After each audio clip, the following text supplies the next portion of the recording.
Mark your calendars. December 2nd at the Pie Shop in DC. Punk Rock and Pie, hosted by Our Brains Hurt, The Jasons, Houston and the Dirty Rats, Italian Blood, and 40 Reps. It's going to be an awesome show. It's a Saturday night. It's the holiday season. Come on out. Pie Shop, DC. Hey, this is Kelly from the Dolly Rocks. This is Joe Queer from the Infamous Queers. Hey, Sleepy P. Martini. Hey, this is Indica Flowers. And you are listening to Our Brains Hurt. Our Brains Hurt. Our Brains Hurt. Losers.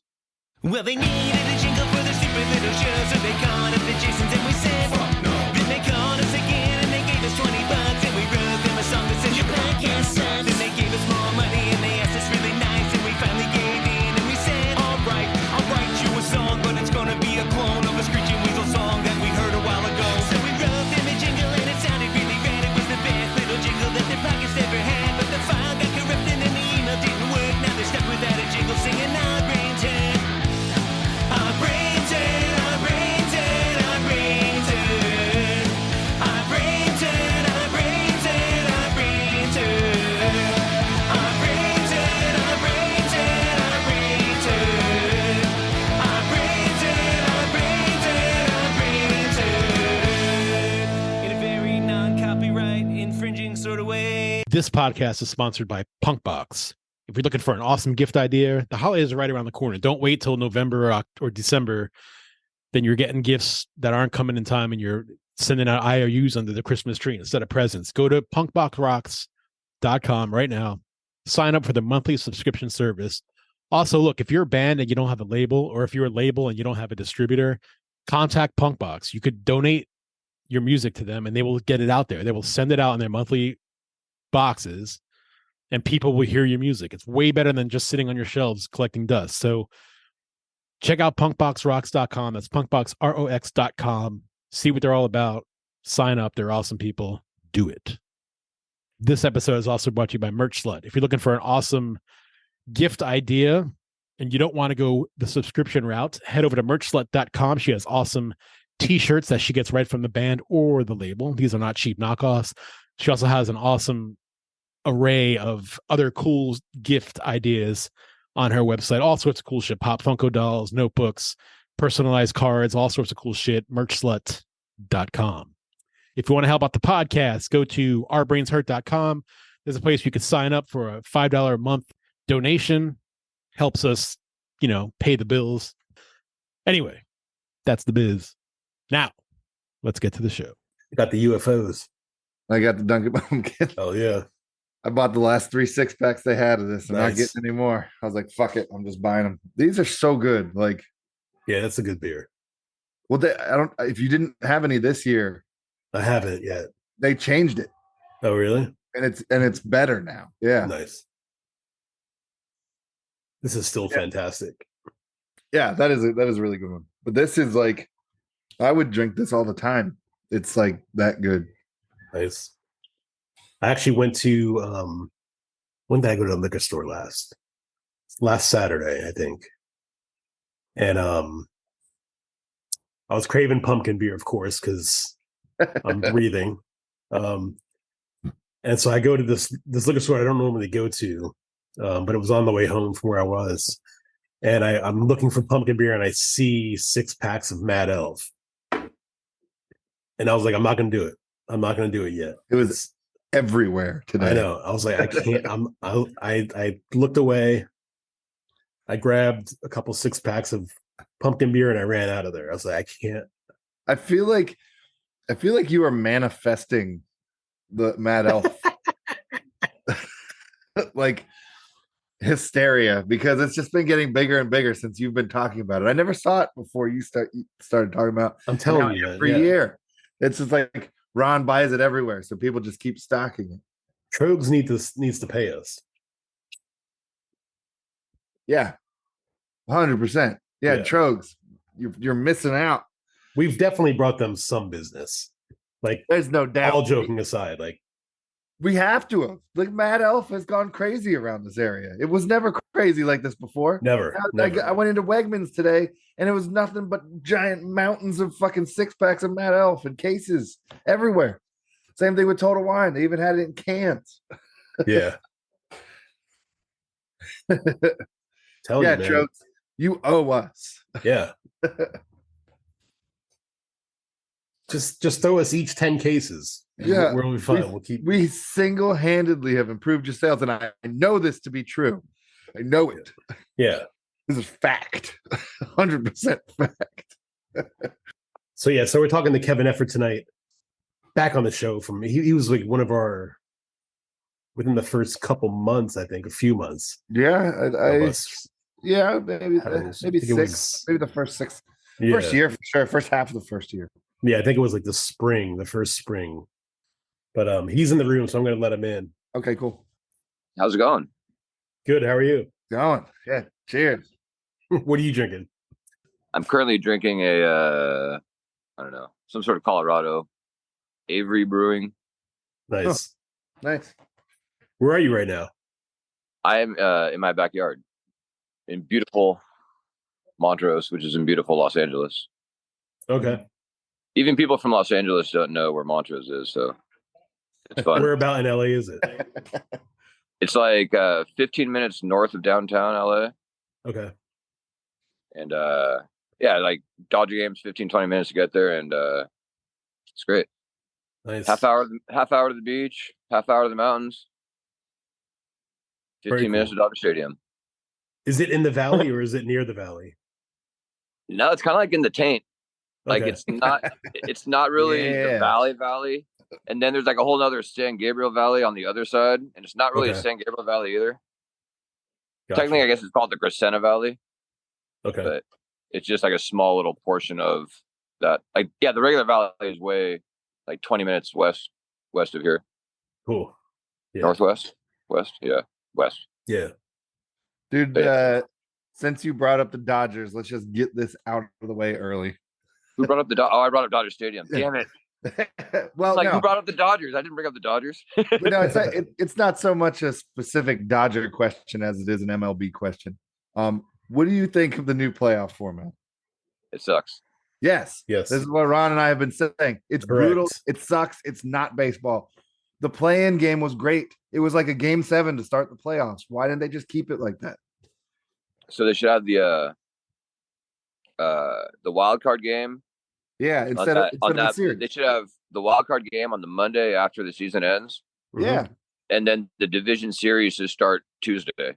Yeah. Yes. Yeah. Yes. So if you do make it, if you are fortunate enough to win that wild card game, you're going to be a little handicapped in that you got no rest, and you're now you're going to it against a team who just had at least one day's rest, and that's all you need. They had it down. 100%. I don't know why they changed it. Who was asking them to change it? That's what I want to know. Like, yeah. Sponsors, money. Yeah. ads. Yeah. Yeah, it is weird that like I believe the Dodgers had game 1 and then they had a day off the next day, whereas like some of the AL teams had game 1 and then game 2 is the next day.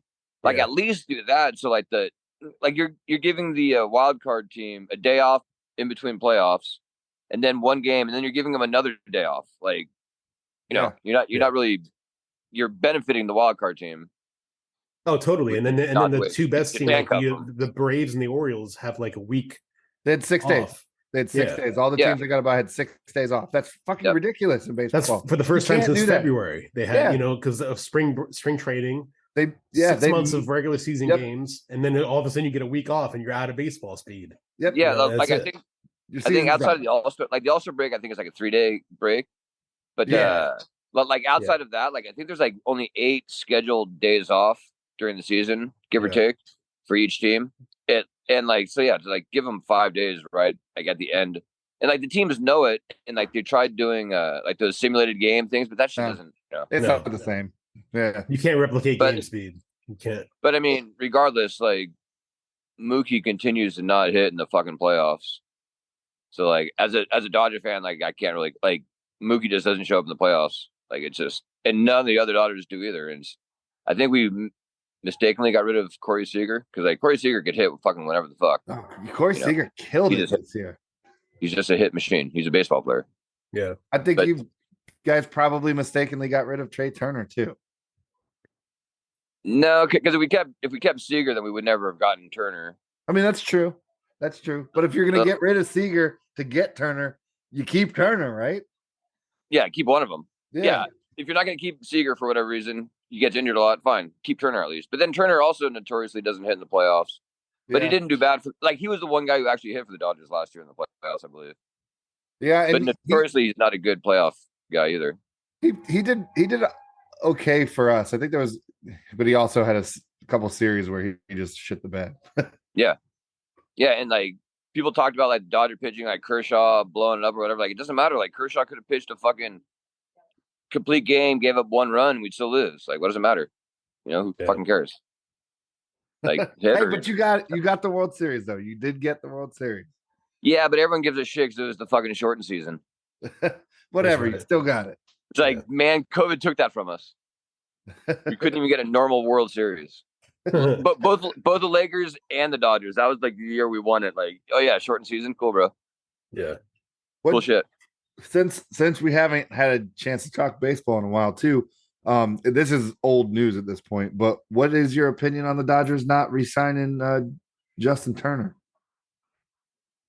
He's old. They got let him go. Okay. I didn't know at the time, at the time. Yeah, no, like was your opinion different at the time? No, he's like 36, right? Now he's probably 37. Yeah, I guess that's true. Close now. Yeah, I mean, ideally we had Miguel Rojas was supposed to be the guy like to take over third, and like he just didn't pan out. I don't think offensively or defensively. But no, I mean, I don't know. You can't sign all these old players. Like the Padres are going to wind up fucking shitting themselves. Like when they realize like Darvish is going to be 80 when he stops, when his contract is over. Like they have so many players that are locked up for so long. It's crazy. They think the Padres they better win a World Series.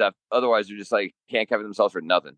Although they probably made some money. They probably made some profits with season tickets and shit. But oh yeah, I mean Soto helped that out too. They also I'm a Met fan, so I'm a fan of the team that is a pro at signing old people and not getting anywhere. So yeah. I think Bobby Bonilla's contract might be up soon though, right? Nah, a few more years. 2030, I thought. I think it's 2030. Yeah, or maybe it's 2026. Actually, I think it's smartest contract ever. Yeah. Did you ever know why they did that contract? Did you read the story about it? I haven't. So the Mets were a Bernie Madoff client, right? And they saw all the profits they were making from Bernie Madoff, and they realized that they needed to defer money with Bonilla. So they're like, dude, with all the profits we're making off of the Bernie Madoff stuff, like this stuff won't even matter. So yeah, do that, and we'll kick it down the curb, and then typical fucking yeah. Those guys went broke, had to sell the team. Meanwhile, Bonilla's still getting paid. Yeah, smartest businessman in America. You should. God, I feel like we tell this story every fucking episode of this podcast now, but it's hilarious. And since you're a baseball person, Kevin Ron, you should tell him the Mets story about AIDS. Your wife, your current wife, they were on their first date. Yeah, so my wife's from Philly, so she's a huge Phillies fan. And I'm so glad they lost. I have to sitting on the couch night after night and pretending that I don't care if they win it was anyway. But I've been a Mets fan my whole life. So when we started dating, she was living in Philly, and we went up to a game, Mets versus Mets Phillies, and I was wearing a Mets jersey, which was stupid, at a Phillies game. Yeah. And it was in our section, it was a fight. It was like a few rows behind us. There was a Mets fan and a Philly fan that were fighting. The Philly fan was being dragged out by security. And right before the Phillies fan is being dragged into the tunnel, he stopped, he grabs the railing, and he just faces our section, and he says, "Mets fans have AIDS." Wow. Like that was his like, and I just turned to my wife and my girlfriend at the time. I was like, "I'm so sorry you had to find out this way." I was going to say something. Yeah. Yeah, I had a Giants fan yell at my pregnant girlfriend, "I hope your unborn Dodger baby dies." And that was pretty Jesus messed up. Christ. Damn. I wanted to kill him, but like she was holding me back, or like Yeah. not holding me back, but like she grabbed my arm and like I saw she sprayed it. I'm like, you really don't want to do this. I Yeah. just fucking walked away, and it was so painful to walk away. Yeah. But I was at the first Dodger game where a guy got murdered. Really? Really? Yeah. No It shit. was like I don't know, it was a few years before like the Brian Stowe thing, and like Mhm. there's another guy got killed or something out there or something. But like yeah, fight broke out like kind of intersection. Bunch of people got thrown out, and then like a couple innings later, you see like a helicopter circling the fucking parking lot. We're like, oh, that's weird. And then next morning, we wake up, read the sports page, and like find out like some like a Dodger fan and Giant fan got into it, got kicked out, and the Dodger fan went and got his gun and found the Giant fan and freaking shot him in the parking lot. Jesus. Damn. Crazy shit. Yeah. Damn. Yeah, and like fans inside the stadium were none the wiser. We had no idea anything that fucking happened outside. Like, hey, some guy Wow. just got shot out here. Wow. I was like, Yeah. I was like, Ron, did you know that at our last, I think it was the last, no, it was like 2 OBH shows ago in DC, a dude got stabbed in the head outside of the pie shop. It was like, oh yeah. it was like a block down or whatever. Yeah. Did you ever tell the story about my Curb Your Enthusiasm Dodger story? No, please do, because I love that shit. Yeah. Okay, so you're fans of the show. Perfect. Yeah. All right, so you know the show where there's an episode where Larry David's at the Dodger game. Mhm. So we were there for the filming of that. Like he was down like in the section a few rows below us and to the left. Mhm. Like there was an aisle right here, and like we were sitting right on the aisle, and there's a Netflix documentary about how a guy was at the Dodger game, but he got accused of murder, and he couldn't prove that he was at the Dodger game. And then the only way he was able to prove it was they looked at like someone from Curb Your Enthusiasm or something. Someone found it, and like he's actually in the footage for Curb Your Enthusiasm for the game, being at the game, sitting in his seat. Mhm. So they do this whole documentary on that, and they don't even fucking they totally didn't even know why the timing for that was so perfect. So they were doing a bunch of takes, and my brother Pat was doing this with his hands, just like middle finger, Satan sign, middle finger, Satan sign, middle finger, the whole time. Every time they're coming up and down the aisle, and the guy who plays Larry's agent or lawyer or whatever, like Jeff Green, that guy, Yeah. he fucking pulls my brother aside. He's like, "Listen, motherfucker, we're trying to get this shot. You're gonna fucking every one of these fucking shots up. You do that again, we're gonna fucking have some issues." Like fucking ripped into him. Really? So we go back, we sit down, we sit and do our normal thing, and then they get their shot and everything's cool. But the reason they had to keep doing it was because my brother kept doing the fucking thing with his hands. And if he wasn't doing that, then the guy wouldn't have been able to get down to his seat and be in the shot. Wow. Because like he was being held up first, and then like when Jeff Green started talking to my brother, like to let people go through, and then that let him get back into his seat to be able to be filmed and not be fucking in jail for murder right now. Holy shit. That's awesome, dude. Yeah, and what's crazy is like on like the little thumbnail thing on Netflix, Mhm. like when you're like scrolling by it, the picture for that, I think it's called the long shot. The picture for that fucking thing, I'll screenshot it and send it to fucking Matt. But like, it shows my dad, me, my brother Pat, and my cousin Scott sitting right there in our section. It's fucking hilarious. Like they have us right there. They don't even know like it makes it such a crazier story. Like it's a crazy story in and of itself. But like the reason why they had to do one more take is because my brother's an asshole. That's awesome. That's so cool. Man. That's great. I want to write a letter to the people who did the movie, but I don't know. Yeah.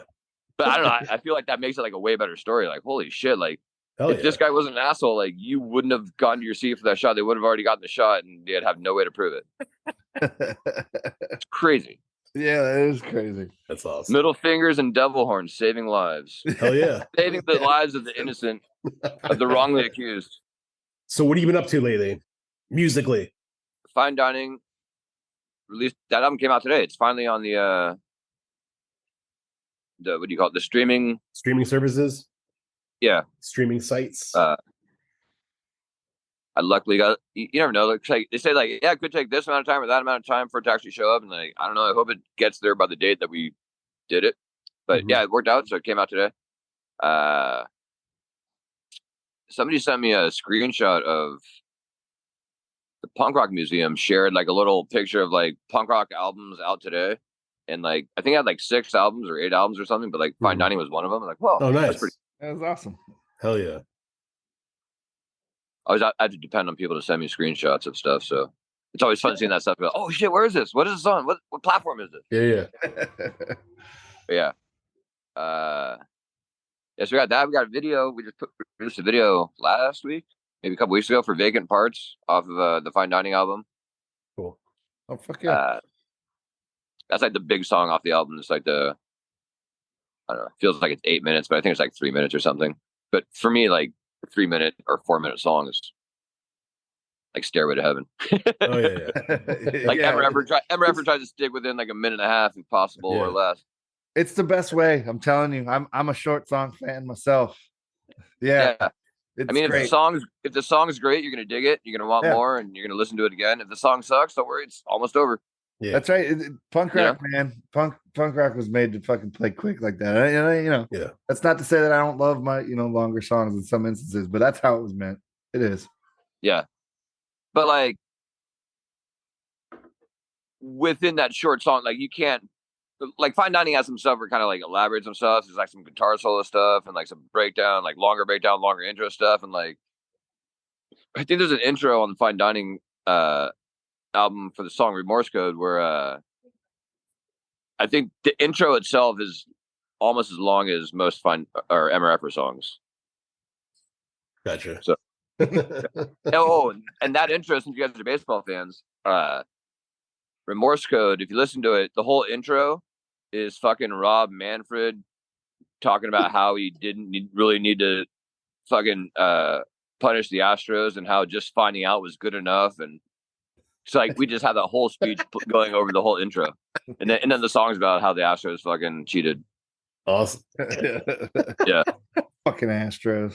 Fucking hate those motherfuckers. I'm super stoked that Dusty Baker retired because I really hated it when I'm glad he got his World Series because I love Dusty Baker, but I hate it that he did it with the fucking Astros. Oh, I hate it. And I'm so glad he announced his retirement. Yeah. Yeah, I got mixed feelings on that guy. You know, like former Dodger player, but Yeah. obviously former Giant manager. And Nats manager, why I love him. He should have never been fired from my Nats. He won us the division every year he was there, and they fucking fired him for it. Like, what the fuck? Yeah. Yeah, you don't fire good coaches. Like, but like that's the GM trying to make an excuse for his bad players that he signed. Right. You know, Yeah. someone's got to take the hit. Yeah. Who's your favorite Dodger of all time? Of all times, Yeah. Kershaw. Kershaw. Good answer. Good answer. Yeah. He's the greatest pitcher of all time. Yeah. He's definitely one of them, for sure. I mean, Pedro Martinez is up there. Mm-hmm. Also a former Dodger. That is true. That's right. Yeah. Usually you're proud to say that, but it's kind of embarrassing. Worst trade in baseball. We did get Delano DeShields, though, in that trade. He was an all-star second baseman that year. That's right. Yeah. He kind of was a national, too. Kind of. What's that? Pedro. Wait, Pedro was a national? How? Kind of, because he was a Montreal Expo. Oh, okay. Yeah. Oh, yeah. He kind of was a national. Kind of. Technically, the Nationals pulled off the greatest trade of baseball history. Technically. Via the Expos. Yeah. Yeah. Yeah, he was a Met and a Philly. And I'm telling you, the Soto trade is going to go down as one of the best trades ever as well. When people see Robert Wood or no, what the fuck is his first name? James Wood. And this kid Susanna they gave us. Not to be confused with the actor James Woods. Correct. This is James Wood, the outfielder. Singular. Yeah. So we have a vinyl for Felony Records for Fine Dining, and then I think we had 50 something limited ones, and those all sold out on that Rare Punk website or something. Rare Punk Music. It's like a Facebook group or something like that. And then we have two other colors, like a teal color, and then like I don't know. I think it's called Copper Smoke, but yeah, it's just like weird blackish, smokish colors. But yeah, so two different color vinyls, and then Emmer Effer has an old one, the one that Felony Records did not release back in 2017. They took orders for it, and then they disbanded and refunded everybody their money. And then they, when they came back now in this new version of Felony, they sent all those people who purchased the album and already got refunded. They just sent them a free Emmer Effer of the limited version one, and then they sold the rest over at the Rare Punk Music thing. And then there's like I think it's like a fluorescent green vinyl now that you can get for Emmer Effer, which is not the limited. I saw the picture. I'd love that fluorescent green color. Dude, that green is rad. It's actually very similar to the last record that Savage Remains put out. Very similar color. It's a little bit. Oh, really? Yes. Yeah, so like, I love that color. I think we got a deal because, or Felony got a deal because like they ordered like random colors. So like basically like whatever was left over from another order, they'd use that. And but his thought was that they would just like there'd be a few different colors from random orders. Like you didn't really know what color you're gonna get, but it turns out they're all just fluorescent green. It was just like one random color. Yeah, it's a good one though. No, yeah, it looked cool. I was like, whoa, dude, that one looks rad. I want to get one of those. And then Ron's like, yeah, I think all of them like that. I was like, okay, cool. So I can get one. What's the Rare Punk Music thing? Is that like a website or it's a Facebook group? Facebook group? Yeah, it's a Facebook group. Bob, I don't know. Ennis. He has various names. Bob the Ennis. Shark. Yeah, Bob the Shark. As a matter of fact, Ron, I've talked to him several times. I know Bob pretty well for over the years. Okay. I actually talked to him about coming on here a few times. Cool. It's just timing and conversations and shit. But he wants to do it at some point. Bob's a cool dude too. Bob's one of the rare guys who, when I left the social media, he like hit up my buddy Joey JD and he's like, "Hey, give me this guy's number." And like Joey asked me, "Is that cool?" I'm like, "Yeah. That guy gets through. Bring him through." Yeah. But yeah, Bob and I text all the time. Yeah, he's a good dude. Yeah. Cool. I give him shit. He gives me shit. Nice. He's all sober now, and I'm not. Yeah. So. But it works. Yeah. Yeah. He's a Pearl Jam fan, so you know. Yeah. Can't go wrong. I don't know where you guys stand on Pearl Jam, but they're like at the top for me. Are they one of your favorite bands? It's my favorite band. Yeah. And then, Bad Religion and Pennywise are right there. Mm-hmm. But like, yeah, Pearl Jam's the one. Like if I had to choose one band to go home with that night. Mm-hmm. Yeah. Yeah. No, like, yeah, I don't know. Like they got like, I don't know. Obviously they got a ton of albums, but they got a ton of different styles and shit. Like if I wanted to go the punk route, like I can get all that from Pearl Jam as well. They got a lot of punk stuff. Like you got to look, it's not just like a full punk album, but like there's punk songs that pop up all over the place with them. And they're one of the punker mainstream bands out there. Like they fucking did their shit their own way. Obviously the first album they had to do the whole video thing and all that. And then like once they didn't like the Jeremy video, so like fuck it, we're not doing videos anymore. Yeah. They stopped fucking doing videos. They stopped doing interviews. They stopped advertising. Like they stopped like promoting their album. Like it's crazy. Like they took the punk route and then just like dwindled. Like they had this huge, massive audience, and they dwindled that like pop audience, if you will, down to like fucking core fans who sell out fucking arenas everywhere they go. Yeah. And they did it like just like fucking fulfilling their record contract, but like not doing any more videos. And now that they self-release albums, or they'll do like a one album contract with like whoever wants to distribute it or whatever, but like do this shit on their own terms, or record it on their own terms. It's fucking rad. Yeah, I mean, for me, like 10 was right up there with like Nevermind, as far as albums that kind of like pushed me towards rock or like grunge, and then eventually into punk rock. Yeah, I fucking love that album, dude. Like I thought the second album, Versus, had Yeah. is probably one of their more punker albums. Like there's Mhm. quite a few songs on there that are pretty fucking punk rock. Yeah. Like Animal is one, Blood Yeah. is That's a one. good one. Yeah. Rearview Mirror gets pretty punk. And if you see Rearview Mirror live, like they get the drums going super fast at the end there. Yeah. But yeah, they got a lot of them. Leash is a good one. Yeah, I can talk all night for Pearl Jam. Yeah, I mean, Eddie Vedder's a huge punk fan. I mean, didn't he's the one who Yeah. like wasn't he the one who brought or announced the Ramones into the Rock and Roll Hall of Fame or Yeah. something? Yeah. Like he was good friends with Johnny Ramone. Yeah. Yeah, I think there was like a Pearl Jam bootleg that I had like way back in the day, and like Pearl Jam introduced me to the Dead Boys because like Pearl Jam would cover Sonic Reducer, and like they did such a killer version of it. I was like, holy shit, this is a fucking crazy song, and like that introduced me to the Dead Boys. Yeah. So like you don't see Taylor Swift introducing anyone to punk bands, but I will say that Taylor Swift is pretty fucking punk rock in that she fucking told her record label like, fuck you, keep my recordings, keep all that shit. I'll fucking re-record it myself since I have all the rights to the music. So fuck you. And she's re-recording all the shit herself. Fucking that's pretty brilliant. Cool. Yeah. I don't know one of her songs, but like Yeah, I read an article about that. I was like, dude, that's fucking killer, man. That is pretty cool. Yeah. I can. It's kind of like you have to take the bait to kind of get into the game, and a lot of people just keep playing the game and like let it run through them or whatever. But like certain bands or musicians like Pearl Jam, Taylor Swift, are like, nah, fuck it, we're in now. Now we're gonna do it our way. Fuck you guys. Yeah. That's kind of what Against Me did when they signed that like 2-record deal with what it ended up being. It's like a subsidiary of Island. It was like, is it Sabbath Productions or something like that?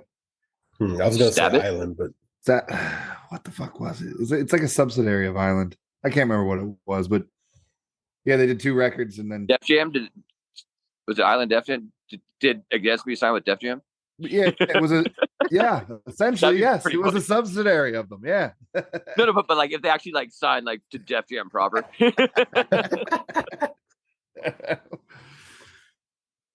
Yeah, I think I want to say they were the last punk band to get a like, hey, we're just gonna give you like $10 million and you can do whatever you want. I think they were like the last one to get a deal like that. Yeah. Well, was it at the drive-in when they what was the Beast Grand Royale? Like there's a big bidding label for him, and Grand Royale won the bidding label, and then like they put out an album and then broke up. Yeah. And Grand Royale went out of business. Yeah. I have a cider, apple lantern pumpkin cider. Oh, Ooh, It's interesting. I've never been a cider fan. there, A good friend of mine is not doing so well these days. To put it lightly, his wife is a big cider fan. But Okay, yeah, my wife was too. Yeah. my girlfriend also not a huge cider fan, but we had the bar I used to work at. We were at like a couple weeks ago, and they had this cider on tap there. It was a watermelon rosemary cider, Interesting. and it made her a fan. That shit was good. Really? As fuck. Yeah. was it a strong rosemary flavor? Yeah, the rosemary is what shined through. The watermelon, Really? it was like hint of watermelon, strong rosemary. It was very good. Interesting. They should throw a long sprig of rosemary in it. Like Yeah. fresh rosemary. Yeah, That'd be fuck yeah. pretty Why cool. not? And a little watermelon chunk. Why not? Yeah, why Spruce it not? up. It was really good Yeah. though. She really liked it. You gonna be touring at all? Not really touring, but we're looking for some weekend adventures. Weekend Warrior is the way to go, dude. It's the way to Yeah. go. Yeah, I Yeah. mean, I don't want to play somewhere on like a Tuesday or Wednesday night. I'm Yeah. at our level. Like if we're selling out arenas, then sure you can play any fucking night of the week. Right. But like if you're a touring band, like a small punk band, like I have no business in I don't know some town on a Tuesday Yeah. night. Right. Yeah. Yeah. But like I'd like to try to get both bands at some point to do these things. But like do like San Diego, Phoenix, Vegas. There's a weekend. Do San Francisco, Portland, Seattle. There's a weekend. Probably a day of driving on the way home. Ron from Felony was talking about trying to get Emmer Effer to fly into go fly to the East Coast for like a weekend and just like borrow equipment. that'd be cool too. But yeah, like it's all gonna be like weekend adventure type stuff. Well, we got your DC date. If Yeah, you ever want to come out east. if you come to the East Coast, yep, 100%. And our stop, you guys wouldn't even really need fucking gear. Yeah, Maybe maybe need anything. you wouldn't need anything.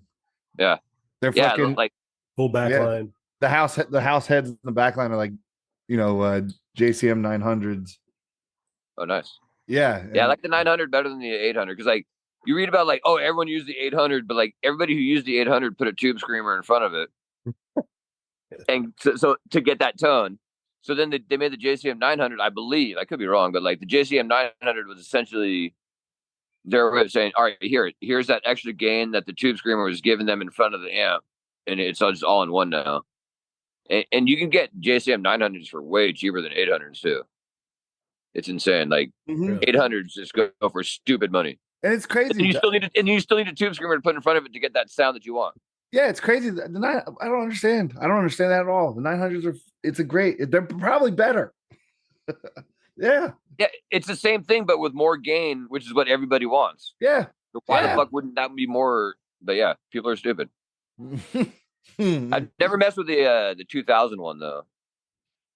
I don't know what that one has going on. My buddy Chris, I think has, but I don't know Yeah. much about him either. I just got my 5150 service recently. Like Fuck yeah, I love that you still have a 5150. it's the original one, the very first one, the block letter EVH on the front. Bought it for $400 from Fletcher. And Nice. 99. Yeah. Well, I bought it off his guitar tech who got it from Fletcher. But I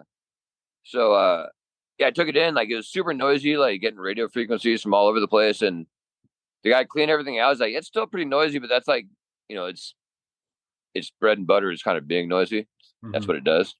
And I took it, I got it back. It's like, fuck, it's way less noisy than it was. Like, and then he's like, we can mod it for like $400 or $500, right? I would go in there and like basically like pull off every attachment off the circuit board and like make it like straight wire to wire connections and shit and be a lot less quiet. I'm like, I don't need that. Yeah. I've got a 6505 sitting over at our drummer / producer's house, which was our practice space because we haven't. Yeah, we've been on an indefinite hiatus since fucking 2019. So like, but it's just sitting over there doing nothing. Yeah, can't even blame COVID. Yeah, yeah. No, the same with our band. Yeah, 2019. I recently found out why the 6505 is called the 6505. Because it was 1965 is when the 5150 was made, and then it was the 40 year anniversary, right? 1965 is when PV started.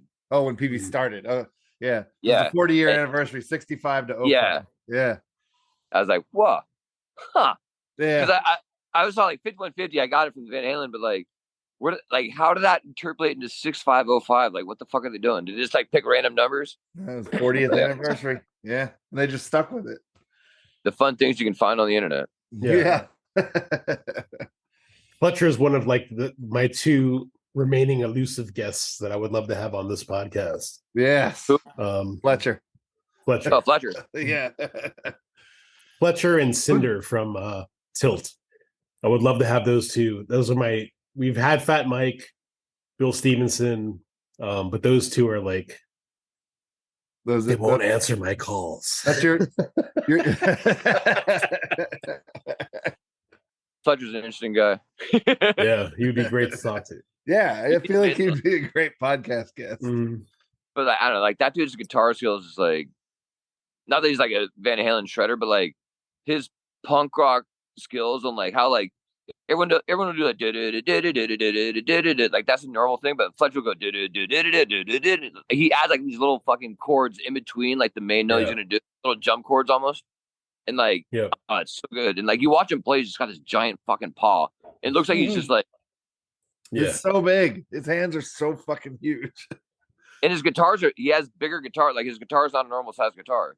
Like it's I played one and like it's like holy shit, like it's big. It is noticeably like holy fuck. But like if you play on Ibanez, like a standard Ibanez, and then like you see how fucking big Fletcher's paws are, like there's no way you can play like a normal Ibanez. Yeah, Ibanez's are like small. I have a tiny little paper fucking potato chip Ibanez. It's so thin. It's crazy. It like the edges go all the way thin. Like it bulks up to like I don't know, like an inch, like at like where like the block is, like in the middle, like where the pickups are. But then like it just goes so thin, and the neck is like fucking 2 millimeters. It's like crazy. When we talked to Fat Mike on the podcast earlier this year, and he told us a story where Fletcher had broke into a zoo. They were on tour, and they were I guess No Effects and Pennywise were on tour together, and they were in Berlin, and Fletcher broke into the Berlin Zoo. They both did, or a bunch of people did, and Fletcher got into the elephant enclosure, and he had these two two baby elephants, one under each arm, and he was saying, "I'm Fletcher, king of the elephants." And the mother elephant, right after he said that, grabbed him around the waist and threw him across the cage. Oh shit. And he smashed into the wall. But the mother elephant was actually like chained up. Otherwise, Fletcher would have been no longer. One of the only other living beings that can fuck with Fletcher. Fucking mother elephant. It's gotta be an angry mother elephant. It's gotta be an angry mother elephant too. Like a regular elephant without kids, like, nah, I'm not gonna fuck with him. Yeah. We'll leave that one alone. You can have the peanuts. Yeah, Jason from Fine Dining actually recently filled in for Fletcher for Pennywise in Birmingham, Alabama at some like festival. I guess it used to be like a Christian rock festival, but it's been co-opted by like real bands now. Really? And like this year, like Pennywise and Bane headline. Wow. But shit, Bane? Really? Yeah. Wow, I haven't heard of them in a long time. No shit. But yeah, like fucking, Fletcher hurt his back, and like I guess like Jason had done some tours with like Pennywise in Europe or Canada or something like long time ago. But yeah, we need you for a show. Can you do it? And like he went and practiced him for like I don't know. I think he's like, yeah, I think we played like half a song, and they're like, yeah, that's cool. And then he fucking went out there and fucking played the show as if he was Fletcher. Crazy. And I was like, you bring your Les Paul? He's like, no, I had to use Fletcher's guitar. Like, it's fucking huge. Wow. Was that your first punk rock band that you kind of fell in love with, Pennywise? Bad Religion was the first one, and then Pennywise soon after. But yeah. What's your favorite Bad Religion album? No Control. Yeah, correct. That's what I'm talking about. Suffer was the first one that I got. But No Control is kind of like Suffer on steroids, I guess. Or it's kind of like it's a logical progression from Suffer into like a bigger, bolder. Yeah, I thought. This is why we're friends, by the way. This is why we're friends. Yeah. That is also my favorite Bad Religion album. Yeah. Against the Grain is where the new style Bad Religion started creeping in, the slower Bad Religion. Mm-hmm. And then they kind of took it on a little more full head on with Generator. It was a lot of slow stuff, but all of it killer. Like, don't get me wrong. And then Recipe for Hate is cool. Had some kind of radio friendly stuff and whatever. And then after that, I wasn't a big fan of what's the one? Strange Than Fiction. And then The Gray Race. Gray Race. Yeah. And then The New America. Yeah, the ones on Atlantic sucked. They were terrible. Yeah. Fucking God, those awful. Yeah. And then after that, I think they got like Brooks Wackerman. Yeah. And Brooks Gurwitz came back. Yeah, but like Brooks Wackerman completely changed the sound of Bad Religion with his drums, like, and it was awesome. And like, and now all I don't know who plays drums for him now, but like that guy like plays like Brooks, so, like they all have like that kind of style now, and like the old Bad Religion style is always going to be the old style now. Yeah, but it is what it is. I mean, they gave us Suffer and No Control are two fucking perfect records. Like, yeah, agreed. They really are. Yeah, You and Billy are two of my favorite Bad Religion songs. Oh yeah. You and what was the other one? Billy. Yeah, turning in the corner of his mind. Yeah. Yeah.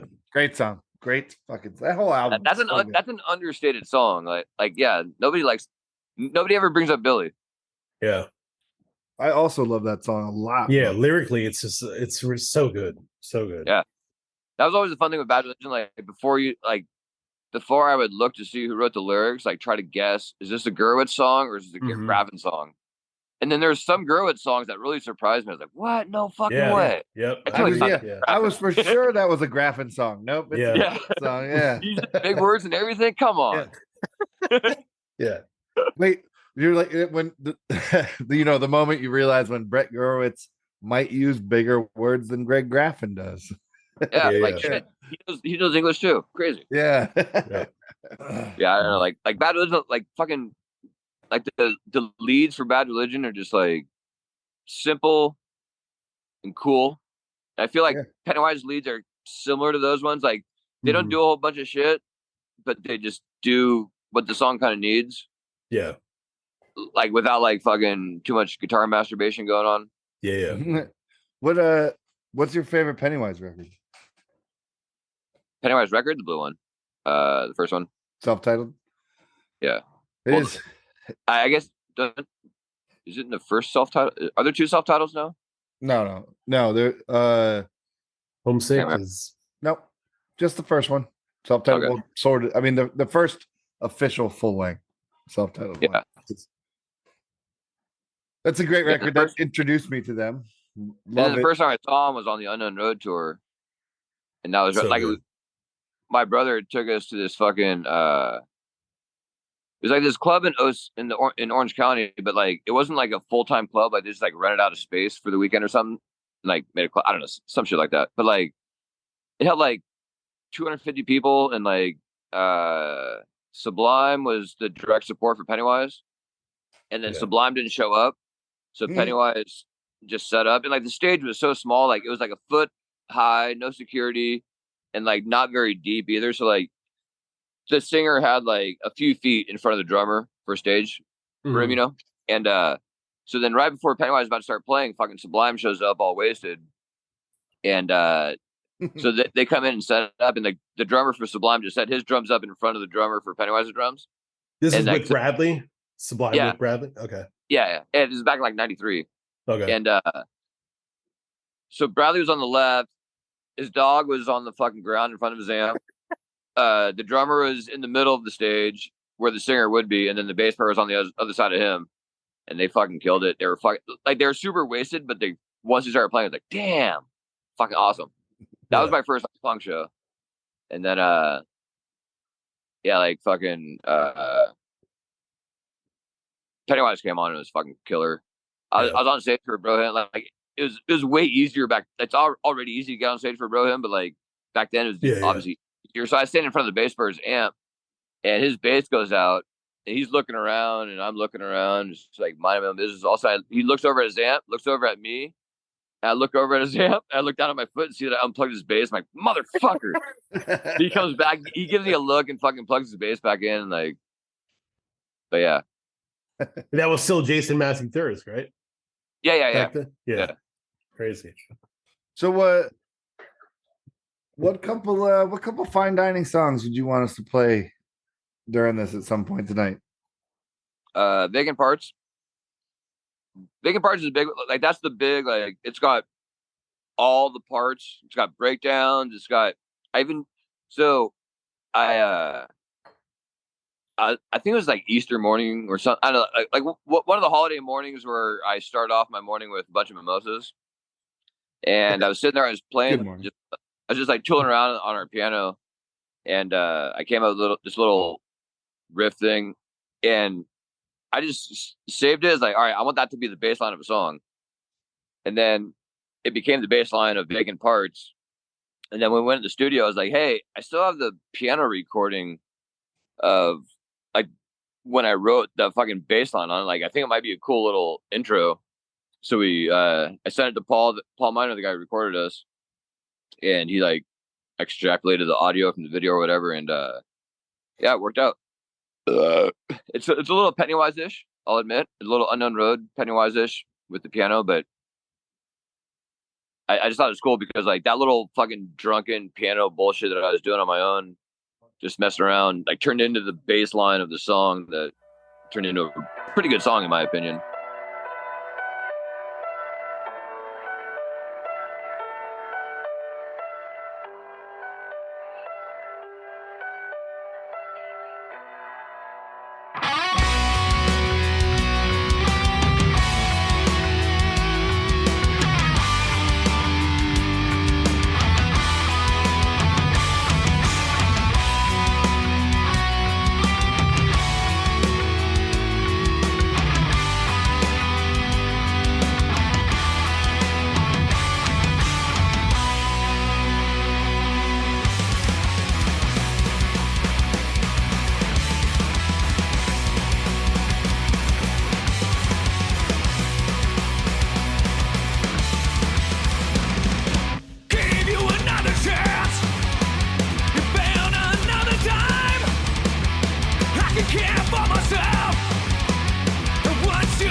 Just finished putting together, going back through like all our episodes of this, not listening, but just looking at what bands and stuff we've had on.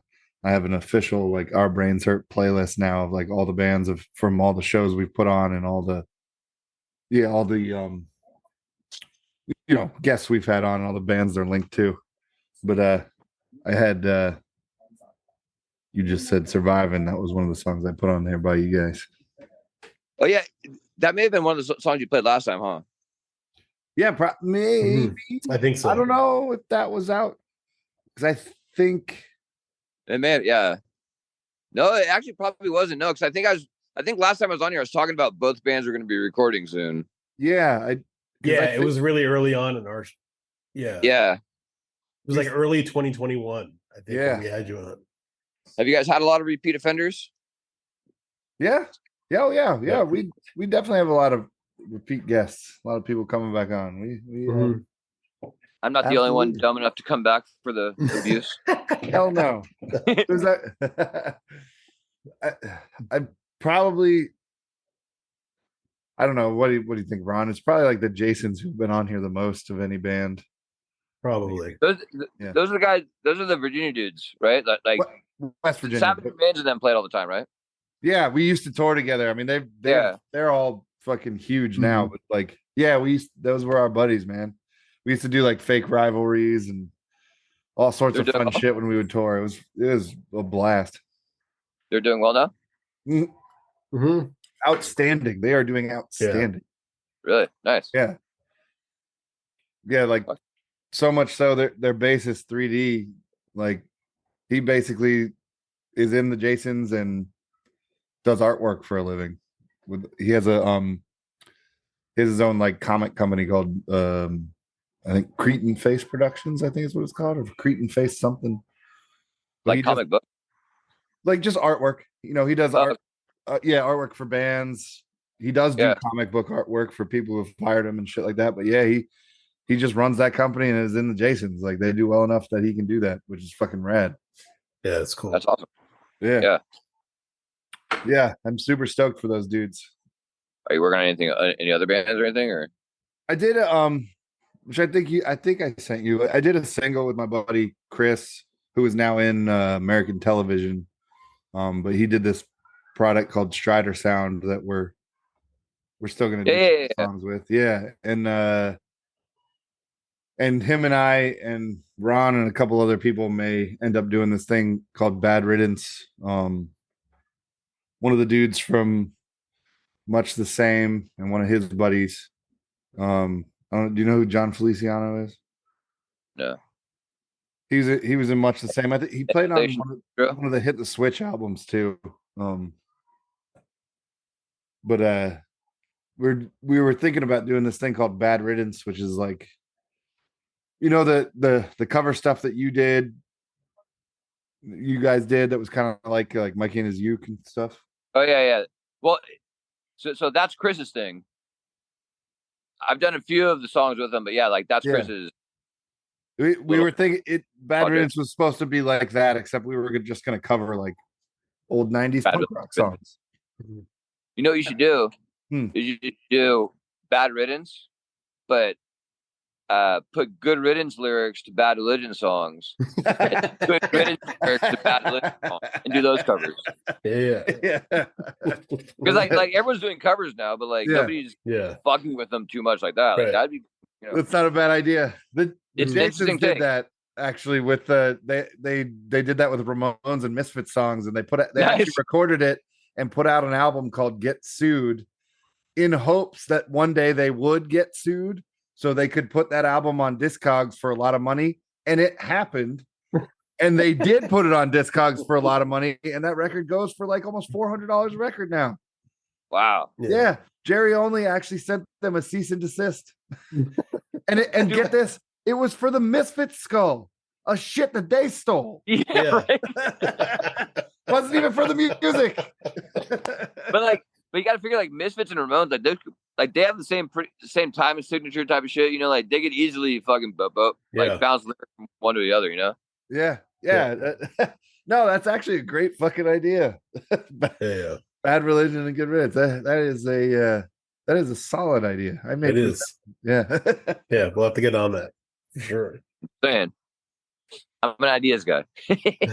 But yeah, man, like I started, because the music stuff and Savage and all this shit just was like dead. I started more so. Ron and I started doing this or whatever and throwing shows up in DC, but I moved towards acting or whatever. I'm actually I got a fucking movie coming out. Oh, will you be moving my way soon? LA, yeah. Probably not, but you What's will the see me in some fucking movies. I got a buddy who's a director, and Like a as a horror matter of fact, movie I just got the trailer for like I'm a lead in this fucking movie. Wow. That's coming out. It's a horror comedy. Yeah, we just got the trailer sent to us yesterday, so I saw the trailer. So the trailer should be hitting here soon. Movie should be released. But yeah, my buddy, we call him Graves, but he's a horror movie director. He's That's a great name for a horror movie director. yeah, well, it it's is. Josh Graves, but we call him Graves. But I know, right? Is his real last name Graves? No. I don't think so, but I think that's just stage Right. kind of thing.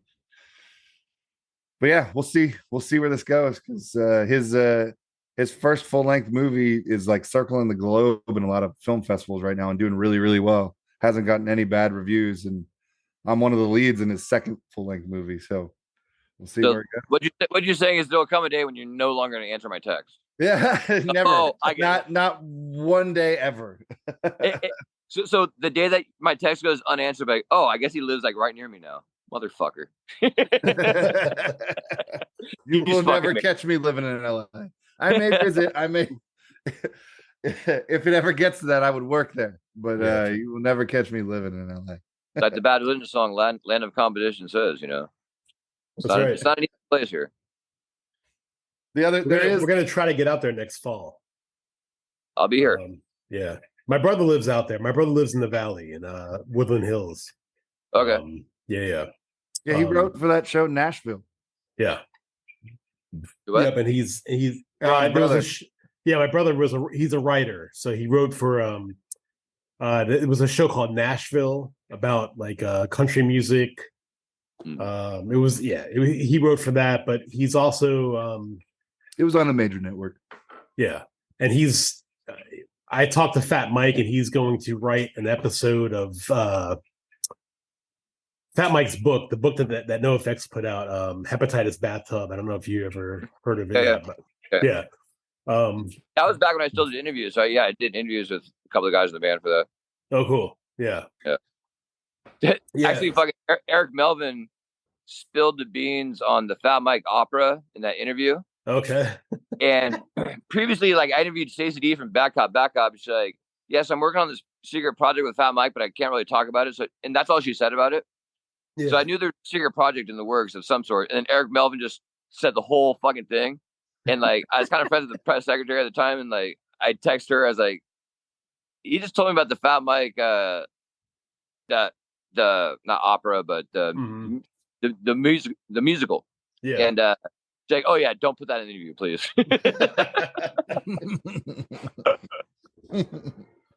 That's so funny. Yeah. Yeah. Eric Melvin was funny. Yeah, he was just like a open book. Yeah. He seems like a really cool dude. Yeah. Yeah. That was the cool thing, like interviewing dudes, like some people you would fucking kind of click with, almost like shit, like we could be fucking friends or some shit. And like other people, you're like, you're just a fucking dick. Yeah. Like I interviewed the band Radkey, and I don't want to talk shit, but like one, I can't remember which dude. Like they're like three like young brothers. Like I think all of them were under like 19 and under or something like that. And like the one dude I interviewed, like all of his answers were like 1 or 2 word answers. And then I ended up deleting the interview on like it was one day where I had like 3 interviews, and I fucking accidentally deleted his interview. And I went back and like looked at my questions, and I was pretty accurately able to like recreate all of his answers almost word for word. And that's the shitty pot memory. So I heard that interview. I was like, I never want to give that kind of interview. If I ever give, like, yeah, it's cool. Yeah, we're gonna do it. Speaking of Rad Keys, not so much the band, but even though we talked a little sports tonight on this, we started a secondary podcast that we do every other week. That's like a sports one. It's just OBH Sports. I've got to get Scott Radke as a guest for that shit. Have to. Rudinsky? Rudinsky. Yeah, oh my God. Yeah. Yeah. I did a cool interview with Scott Rudinsky. I told him ahead of time, like, all right, so I do a punk interview column, and I also write a baseball article like column, like an actual like I'd write articles about baseball, Mhm. not just interview stuff. So like I did like the first half of the interview was like all baseball, and then the second half of the interview was all punk. It was a pretty cool interview. I asked him like I had my buddy look up what his first home run was. It was against Jay Buhner in Seattle. And Nice. so I didn't know any specifics of the home run. I just knew it was against Jay Buhner in Seattle. And so I asked Scott Rudinski, I'm like, all right, I gotta ask, do you remember the first home run you gave up?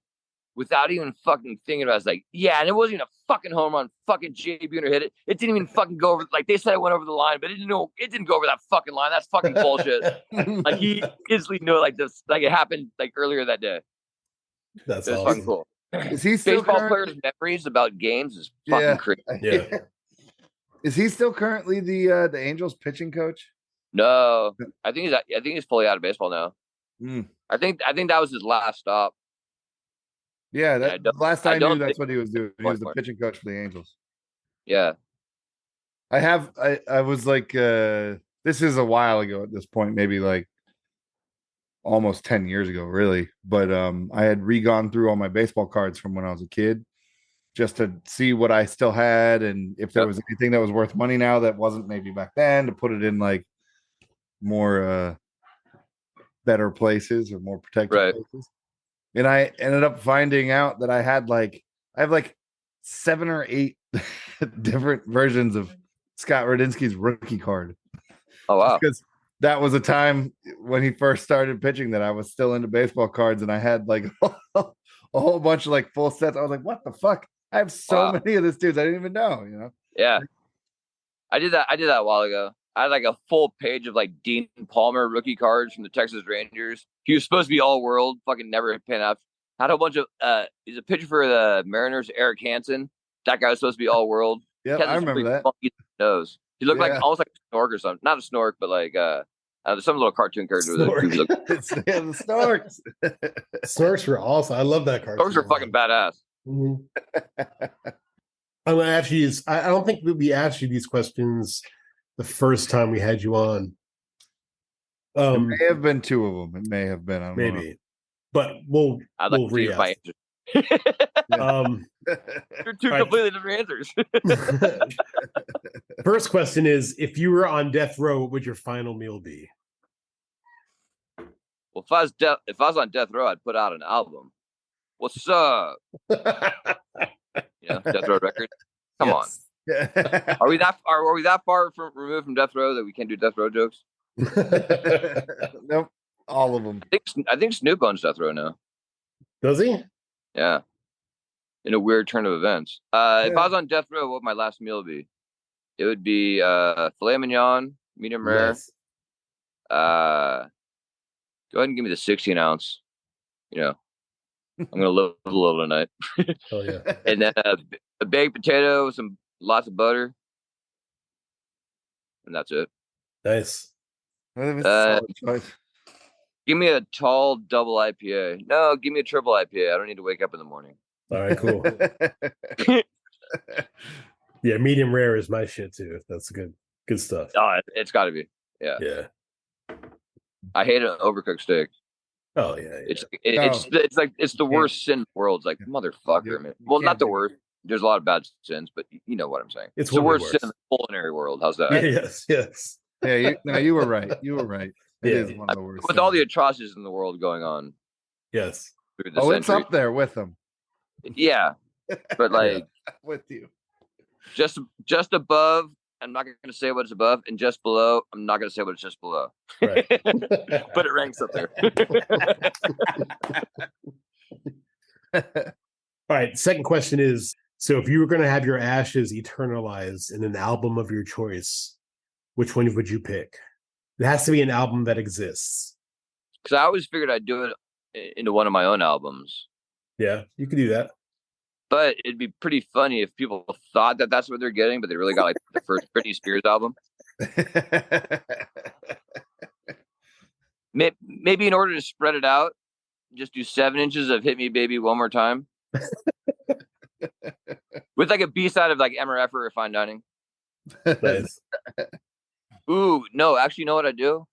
I do "Unbreak My Heart" from Tony Braxton. That's a killer song. Gotcha. "Hit Me Baby" one more time on the A side, and "Unbreak My Heart" on the B side. That's a beautiful song. Gotcha. Literally, I could sit there; it'll bring tears to my eyes when she gets in that last little bit. Yeah, she's awesome. Yeah, She nails a part, and then she goes, "Woo!" Like she's fucking stoked. She nailed it. It's like a fucking awesome part of that song. If you guys never paid attention to "Unbreak My Heart," when she goes, "Woo!" If you're not crying by that point, you have no heart. Who's on your Mount Rushmore of punk rock? You get 5 people. You get a Crazy Horse too, so 5 total. 5 people or bands? People. Fletcher, Greg Graffin, Jim Lindberg, Keith Morris. Even though when I interviewed him, he got mad at me when I asked about Circle Jerks. Really? Yeah, well, I didn't know that there's anything, like, it was way back, like in like my early interview days, and I didn't know that there was like Bad Blood. I just thought they hadn't had an album in a while. Yeah. I was like, yeah, so what's up with Circle Jerks? You guys gonna do a new album? He's like, I didn't know that was gonna be part of this thread. We weren't supposed to be talking about that today. I was like, fuck, all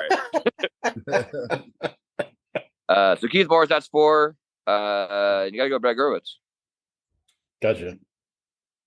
I love how easy it was for you to answer that 3 question. singers and 2 guitar players. That's kind of shitty though. Yeah. Although Greg Graffin is kind of a guitar player. He writes. He just doesn't play on stage. 2 Pennywise, 2 Bad Religion, and Keith Morris. There you go. Like Keith Morris, like one of the not one, like the greatest punk singer ever. Like that's his Nervous Breakdown EP with Black Flag.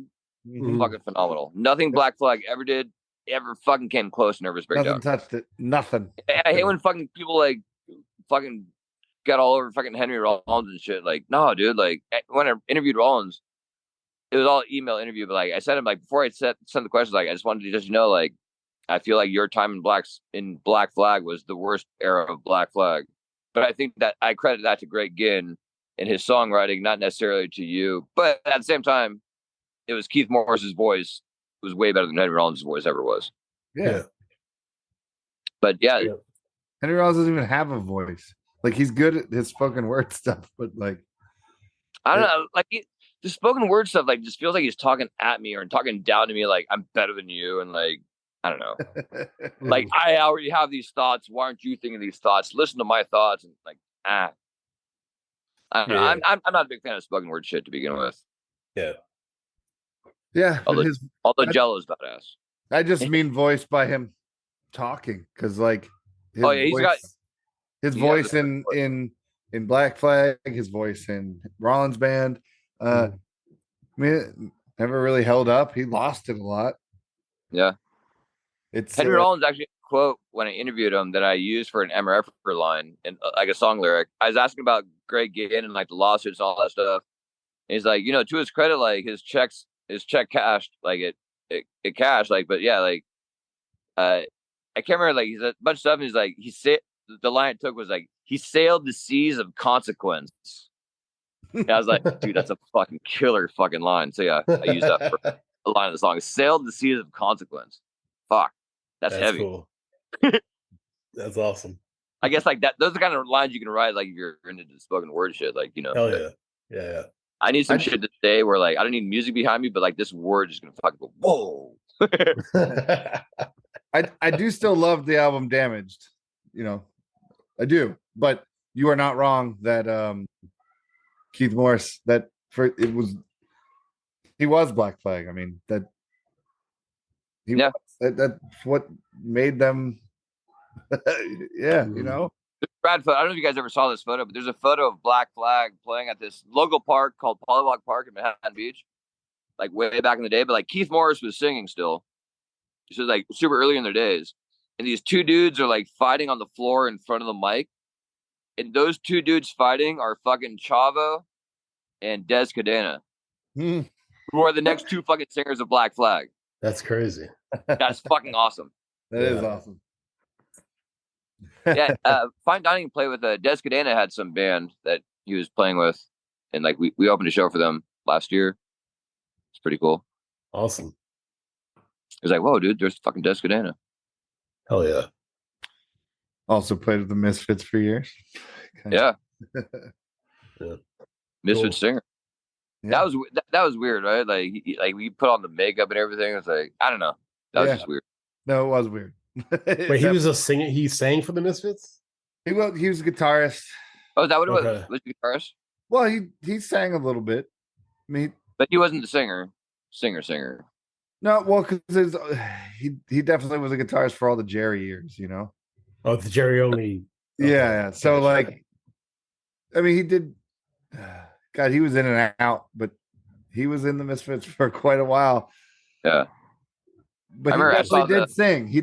There's some Des songs on some of those albums. There is. I saw the Michael Graves Misfits, and it made me so sad. Like I never heard the new Misfits. I was like, well, I'll go check them out. Whatever. Like they'll play the old songs. Yeah. And like the crowd was more into the new songs than the old songs, and that really made me sad. Like I thought he sounded like shit. Like I thought he was a terrible fucking replacement for Danzig. Like Yeah. I know you're not a Graves Misfits fan. I mean, nobody really should be a Graves fan anymore. But well, no Misfits song written by anyone other than Danzig is a Misfits song.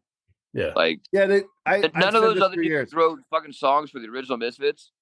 So the fact that they're trying to write songs for the new Misfits is fucking bullshit. Just find another band name and fucking do the same thing. Yes. With former members of the Misfits, and you'll get the same fucking crowd. Yeah. If they would have called themselves a different name, everyone would have loved them. Everyone. Yeah. Everyone would have loved them. Yeah. I probably would have been into it. Yeah. Yeah. I was too fucking jaded. Probably. I was too fucking jaded to even give it a chance. Yeah, I know. I said it for years. I was like, they actually lost fans because they did that. Yeah. But at the same time, they were able to tour and make money. So I can't fault them, you know? Yeah. Well, I mean, they put shit out on Roadrunner at the time. So, like, Yeah. Roadrunner I was would backed literally by do people with. whatever I had to do to be able to tour and make money. Like, I would do it. Like, if the main songwriter of a band that I was in left and we're all still together, but we could still tour, like, fuck you. I'll fucking parade this thing until fucking, I'll drag it to the fucking ground and get every last fucking cent out of the fucking little corpse. Yep. I know, like, I love music. I respect music. But, like, if I could sell out any one of my bands so that I could only make music from now on and not have to work a regular job, like, why the fuck wouldn't you? I hate that selling out bullshit. Like, it's so annoying to me. Like when people like, oh, they're a sellout. It's like what the fuck are you talking about? Like, why wouldn't you want the people you love to listen to be able to just do that? Like, I don't like. I fucking hate that. So like, all right, I knew of Kerplunk when Kerplunk was out before Dookie, and I didn't like that kind of punk music. And then Dookie came out, and it was the same fucking thing. And like people said, "Oh, like Green Day sold out." I was like, I don't know. It sounds like the same shitty album like that last one was. Yeah. No, they sold out. Like, all right, whatever. And like the next couple albums were all the same fucking kind of shitty music. Yeah. People dug it, and it was popular, so like they made a ton of money off it. They didn't sell out. Their music got popular. Whereas Offspring, they got a little goofy. They purposely went goofy, but at the same time, like if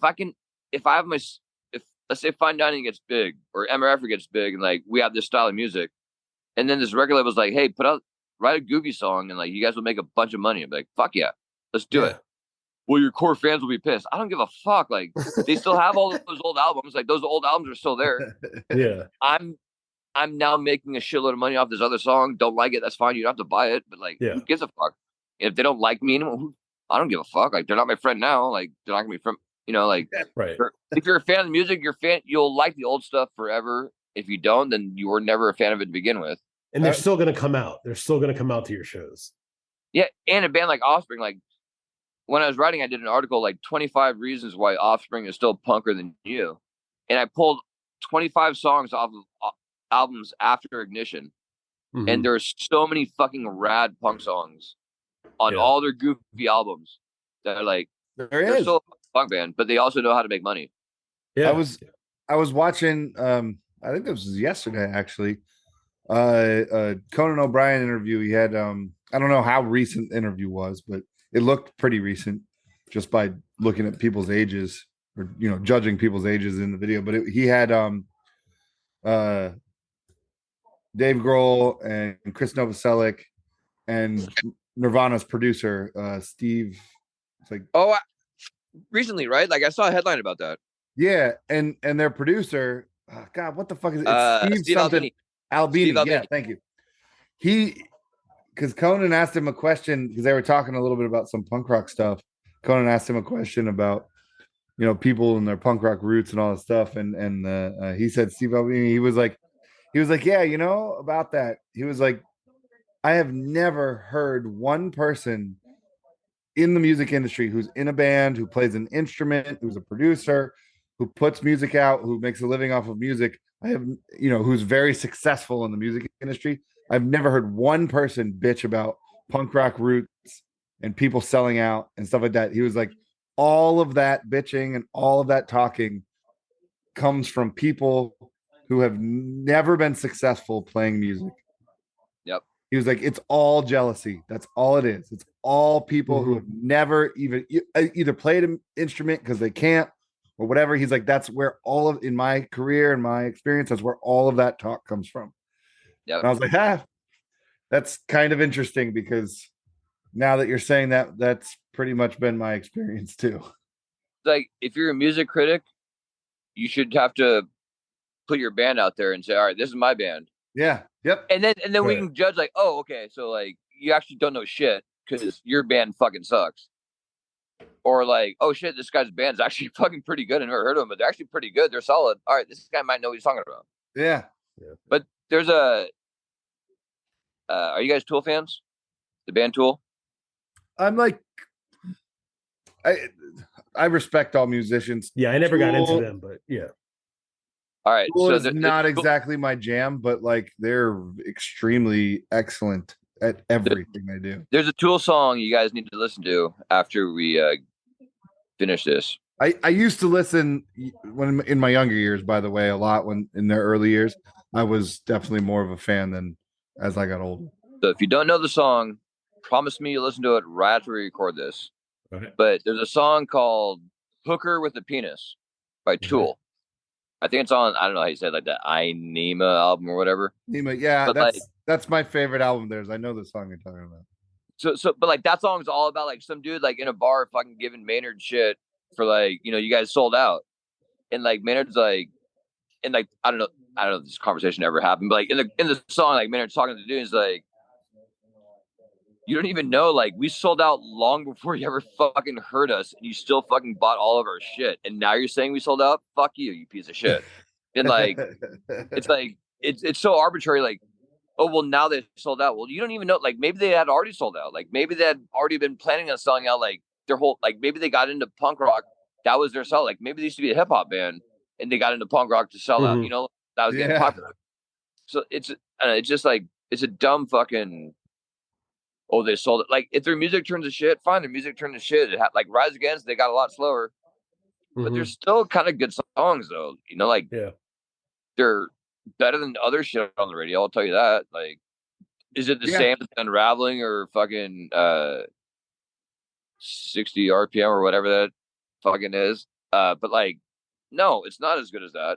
But like, it's still better than other shit, and it still sounds like Rise Against or AFI. Like AFI kind of turned into a different band every album, and then like the last few albums, sure they're the same band now, but like it's still better than fucking most of the other shit you hear on the radio.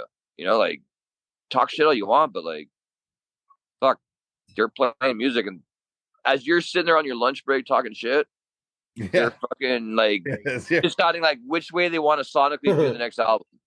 Or they're already sonically doing the next album. As you're mounting a tire on a rim and banging your head into the wall because your fucking wife has been yelling at you for 3 straight months because you're an asshole. Your critical opinion of the new Rise Against album really is changing everything in the world. As you're checking how many likes you got for that post where you're talking shit about AFI or Rise Against or Green Day or whatever fucking band you're talking shit about, those guys made a shitload of music while you were doing nothing. Yeah. They're actually trying to make music, good or bad. That's up to the ear that hears it. They did it. That's right. They sat around and they did it, and and they're probably way better off in life than whoever the fuck you are that you're criticizing them for doing and whatever. they're better off in life. Their family, their kids are better off, and like everyone's doing better in their life because their music did that for them. Again, Steve, whether they changed their music in order to do it or not, who fucking cares? You fucking change your attitude to get a job at the fucking DMV. Fucking deal with it. Totally. As Steve Albini said, it's all jealousy. Yeah. Or as the great band 98 Mute said, we'd sell out. There's no fucking doubt. That's right. Come to me with an offer. That's how fast I'll sell out. Well, speaking of selling out, where could everybody find you on the interweb? Fine Dining and Emmer are all on all of the streaming platforms that you may know of. And when I put that shit on there, like to stream it, there's like 20 different streaming sites out there. It's fucking insane. Like, who the fuck is listening to fucking crazy things? But like, I see little things like some site I've never heard of, like 7 cents here, 3 cents here, 7 cents here, 3 cents. Like, it pays. Yeah. You know, it all adds up eventually. I think we've made $5 so far off of streaming. Nice. Which isn't bad for a shitty band. Like, I don't know, like people talk about getting shitty paychecks all the time from streaming, but I don't know. We made $75 in a couple of years. Thinking about buying a yacht. Hell yeah. But yeah, so everyone, all the bands, Emmer Effer and Fine Dining are on all the streaming sites. I believe you can buy both the Emmer Effer and Fine Dining albums off of the Felony Records Bandcamp site. Okay. It's Felony Records Bandcamp at site.com. I'll have the links to the bottom of the pot. Yeah.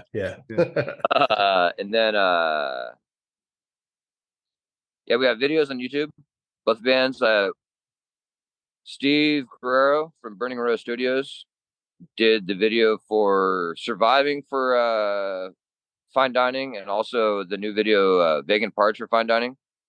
And then he did a new video for Emmer Effer called Futility. And then we have another new video for Emmer Effer for the song Pick a Hand coming up. We've already filmed it. He's just doing the final touches on it. And then Ron McIntyre has a video for Bend Not Break from Fine Dining that should be released soon. Steve Guerrero, solid human being. Steve Guerrero is a great man. Like one of my greater friends that I've ever known in my life.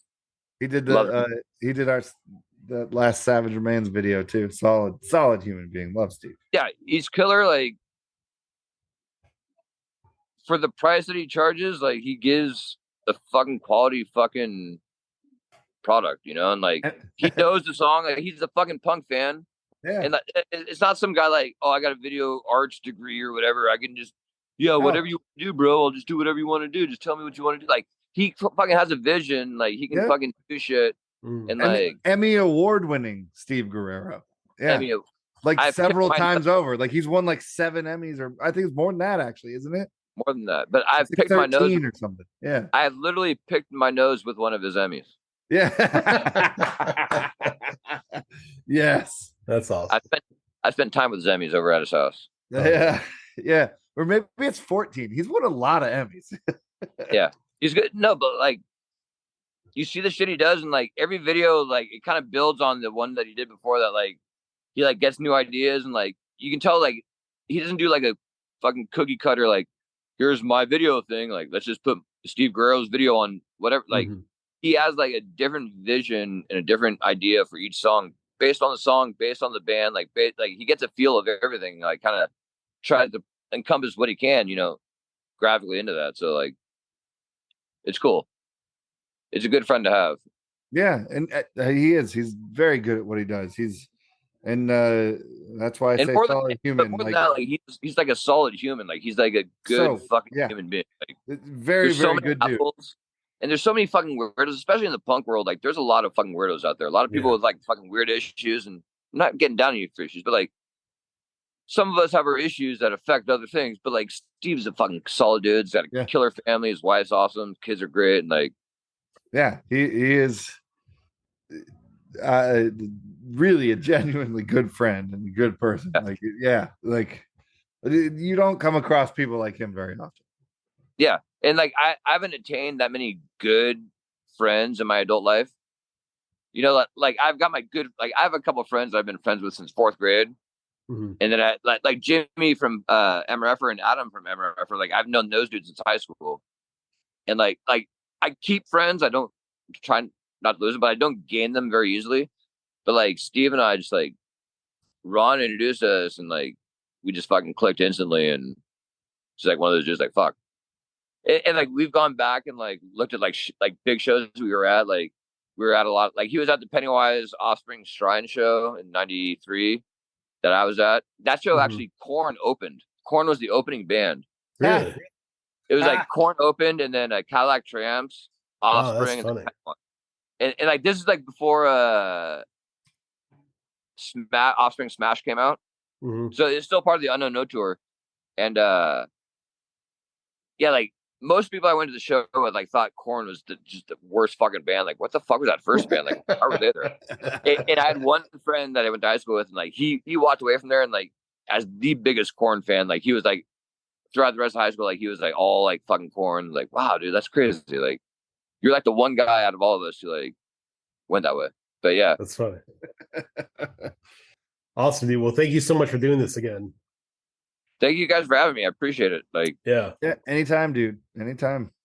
the fact that I didn't wear out my welcome the first time. Oh, hell no. Appreciate it, All guys. right. Thank you. Yep. Take care. Later, brother. Later, guys.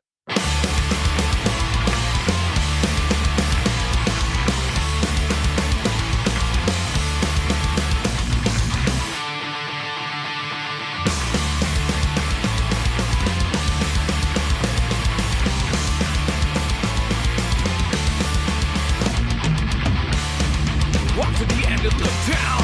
Didn't seem so far to lead. Took the plunge and dove in. Nothing could hold us back. We did it our own way. Couldn't hold it in. The walls gave in. We never gave in. We dove in. We never looked back. We had our black hearts intact. We made up our own pact and our rules. We don't write it.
Thanks for hanging out for another week. Be sure to check out punkboxrocks.com and merchslut.com. Check us out on all social media outlets at Our Brains Hurt and at ourbrainshurt.com. We will talk to you next week. Stay safe. Adios. How do I do this shit? I can still hear you. So what do I have to press? Close.